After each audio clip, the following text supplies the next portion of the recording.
இனிமே கல்வியை மட்டும் வைத்துத்தான் நம்ம இந்த உலகத்தில் போரிட முடியும். அறிவால் மட்டும் சாதிக்கிற ஒரு தலைமுறையை உருவாக்க வேண்டும்.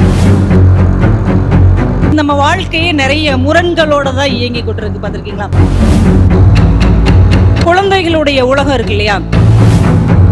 குழந்தைகளுடைய மனநிலையை அவ்வளவு எளிதாக நம்ம புரிந்து கொள்ளவே முடியாது. எங்க ராஜபாளையத்தை சேர்ந்த ஒரு கவிஞர் ஒரு கவிதை எழுதியிருக்கிறார். இருக்கிறவங்க வீடு கட்டி பேர் வைப்பாங்க, இல்லாதவங்க இந்த தங்கத்துடைய விலையை பார்க்கும் போதெல்லாம் நமக்கு அப்படியே பகீர்னு ஆகுது இல்லையா? இப்ப யாராவது ஒரு பவுன் நகை வச்சிருந்தாலே அவங்க லட்சாதிபதி தான்.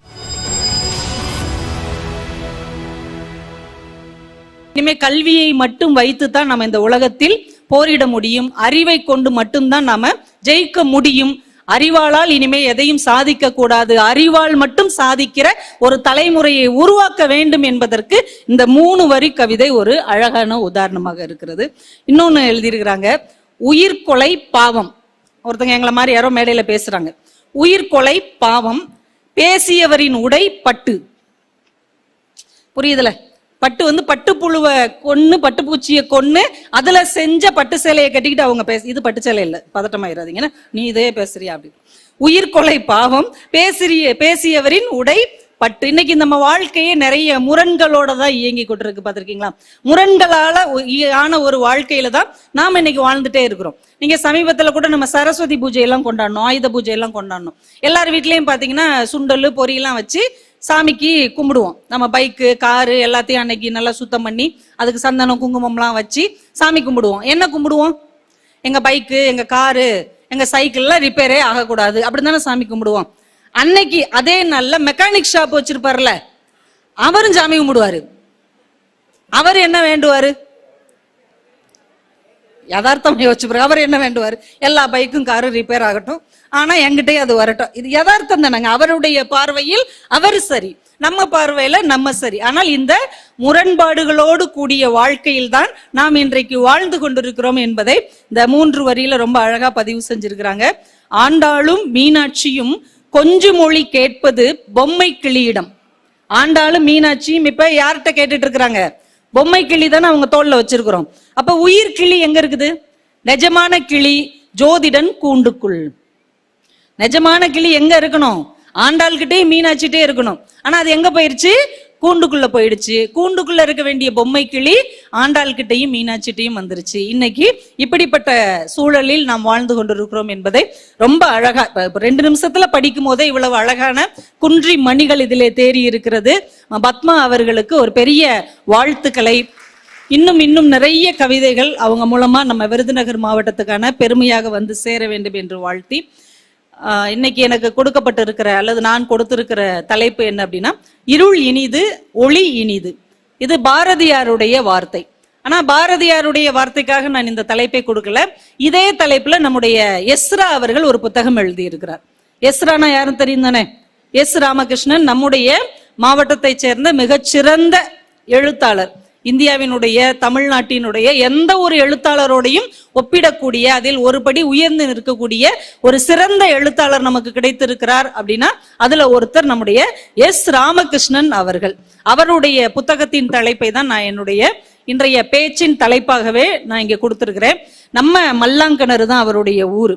இங்க இருக்கிற மல்லாங்கணர்ல ஏப்ரல் 13, 1966 பிறந்தவர். இன்னைக்கு உலகமே கொண்டாடக்கூடிய நிறைய இலக்கியங்களை, தமிழ்நாட்டின் சிறப்பை கொண்டாடக்கூடிய ஒரு சிறந்த எழுத்தாளராக இருக்கிறார். அவர் எழுதுல புத்தகத்திலிருந்து சில விஷயங்களை உங்களோட பகிர்ந்துக்கணும் அப்படின்னு நான் ஆசைப்படுறேன். மற்ற ஊர்கள்ல பேசும்போது எல்லா எழுத்தாளர்களையும் நம்ம பேசுவோம். நம்ம ஊர்ல பேசும்போது நம்ம எழுத்தாளர்களை மட்டுமே பேசுவோமே அப்படின்னு ஒரு சின்ன ஆசை தான். இன்னைக்கு நிறைய பேர் குழந்தைகளை எல்லாம் அழைச்சிட்டு வந்திருந்தாங்க. அது பாக்குறதுக்கு ரொம்ப மகிழ்ச்சியா இருந்தது. இது ஒரு அழகான மாற்றம். இதுக்கு முன்னாடி எல்லாம் பெரியவங்களாம் வருவாங்க, சும்மா பார்ப்போம், பொழுது போச்சுன்னா இருப்போம், இல்லைன்னா அப்படியே கிளம்புவோம் அப்படின்னு ஒரு மனநிலையோட வருவாங்க. இப்ப நிறைய குழந்தைகளை கையில் அழைத்து கொண்டு அவங்களுக்கான சின்ன சின்ன புத்தகங்கள் வாங்கி கொடுத்து கொண்டு போகிற பெற்றோர்களை பார்க்கும்போது இந்த மாற்றம் உண்மையிலே மனசுக்கு மகிழ்ச்சியாக இருக்கிறது. ஏன்னா குழந்தைகளுடைய உலகம் இருக்கு இல்லையா, அது ரொம்ப வித்தியாசமான உலகம். குழந்தைகளை புரிந்து கொள்வது என்பதே ஒரு பெரிய PhD படிக்கிற மாதிரி. குழந்தைகளுடைய மனநிலையை அவ்வளவு எளிதாக நம்ம புரிந்து கொள்ளவே முடியாது. எங்க ராஜபாளையத்தை சேர்ந்த ஒரு கவிஞர் ஒரு கவிதை எழுதியிருக்கிறார். பொதுவா நம்ம வீடு பேரு அப்படின்னா என்ன, நம்ம இறந்து முக்தி அடைகிறது தான் வீடு பேருன்னு நினைப்போம்.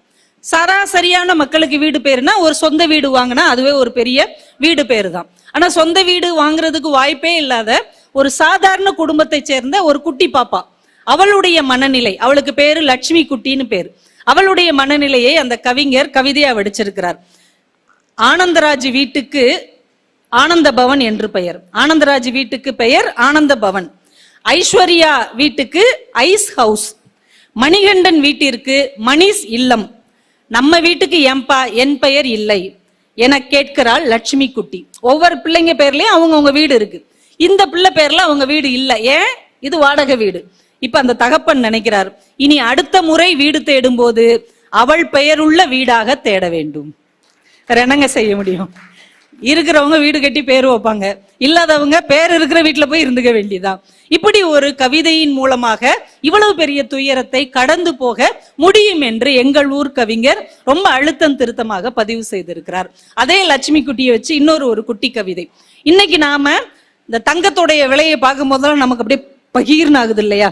இப்ப எந்த பெரியவங்கள்ட்டையும் போய் பேசி பாருங்க, பாட்டி எல்லாம் சொல்லும், அந்த காலத்துல 1 கிராம் 10 ரூபாய்க்கு வித்துச்சு, இப்ப பாரு 11,000 ரூபாய்க்கு விக்குது. உடனே நம்ம கேட்கிறோம், 10 ரூபாய்க்கு வித்த போது நீ எவ்வளவு வாங்கின? ஒன்னும் வாங்கல. 11,000 ரூபாய்க்கு வாங்கும் போது நம்ம ஒன்னும் வாங்க போறது இல்ல. ஆனா நம்ம சொல்லிக்கிட்டே இருக்க வேண்டியதுதான்.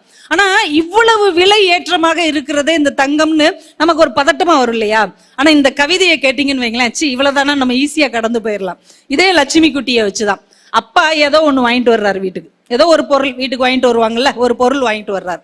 இந்த பாப்பா கேக்குது, அந்த பொருளை பத்தி கேக்குது, அப்பா இது இனிக்குமா என கேட்டால் லட்சுமி குட்டி. இனிக்காது என்றார் அப்பா. என் கூட விளையாடுமா? இல்லை. பேசவாவது செய்யுமா? பேசாது. அப்படிப்பட்ட பொருள் எனக்கு வேண்டாம்.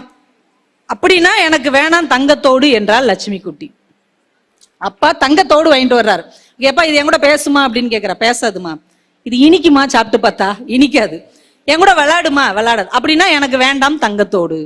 அப்ப இந்த தங்கத்தோடு என்பது பணத்தின் மதிப்பில் ரொம்ப பெருசு. ஆனா ஒரு உணர்வின் மதிப்பில் அதுக்கு ஒண்ணுமே வேல்யூ இல்லைல்ல. அது நம்ம கூட பேசாது, அது நம்ம கூட விளையாடாது, அதை சாப்பிட முடியாது. அவசரத்துக்கு பசிச்சுன்னா 11,000 ரூபாய் பொருள் தான், சாப்பிட முடியுமா? ஆனா ஒரு 1 ரூபாய் பிஸ்கட் தருகிற ஒரு பசியாற்றுதலை இந்த தங்கம் உடனடியாக தர முடியாது என்பதை இந்த லட்சுமி குட்டி மூலமாக அவர் ரொம்ப அழகா பதிவு செய்திருக்கிறார். முன்னாடி எல்லாம் யாராவது 1 லட்சம் ரூபாய் பணம் வச்சிருந்தா நம்ம என்ன சொல்லுவோம்? அவங்க எல்லாம் பெரிய லட்சாதிபதி. இப்ப யாராவது 1 பவுன் நகை வச்சிருந்தாலே அவங்க லட்சாதிபதி தான். இப்படி ஒரு காலகட்டத்தில் இந்த தங்கத்தை கூட கடந்து போக ஒரு குழந்தையின் உலகத்தால் முடியும் என்று அவர் ரொம்ப அழகா பதிவு செய்திருக்கிறார்.